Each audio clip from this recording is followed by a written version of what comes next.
C'est ici, contre ce mur, que le 25 décembre 1989, le dictateur Nicolae Ceausescu et sa femme ont été fusillés. Les impacts de balles sont encore visibles. Pour la première fois depuis plus de 23 ans, la caserne militaire où le couple dictatorial a été enfermé, condamné lors d'un simulacre de procès et exécuté, va être ouverte au public. Les autorités locales de Târgoviște, à une centaine de kilomètres de Bucarest, ont décidé d'y aménager un musée qui ouvrira en septembre. Nous nous trouvons dans la salle où les Ceausescu ont passé leur dernière nuit. Ils ont dormi sur ces lits. Cette pièce est quasiment prête pour l'ouverture du musée. Tout est resté exactement comme le 25 décembre 1989.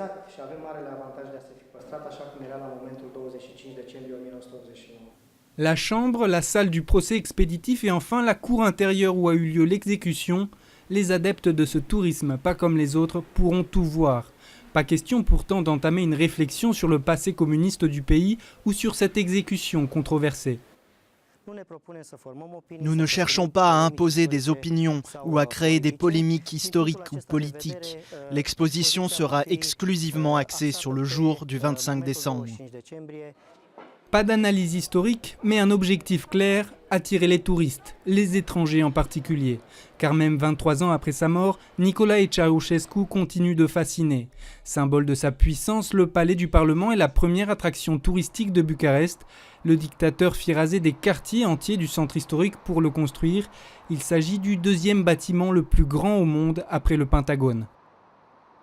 La Roumanie a énormément besoin des touristes étrangers. Et pour cela, en plus de notre potentiel touristique, nous devons utiliser les mythes, les légendes, l'histoire. Le mythe de Dracula, par exemple, qui est connu dans le monde entier. Ou bien le mythe et la réalité de Nicolae Ceausescu. Mais certains regrettent que la Roumanie valorise des éléments d'histoire qui ont terni son image au lieu de mettre en avant son riche patrimoine naturel et culturel.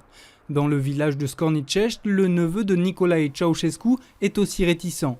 Il garde jalousement les clés de la maison paysanne où son oncle a passé son enfance. Pour la visiter, il suffit de demander, mais le propriétaire préfère rester discret. Je ne suis pas d'accord que l'on transforme l'histoire en une curiosité pour gagner de l'argent. Moi, je suis d'accord pour la vérité, basée sur des documents, et non pas sur des légendes.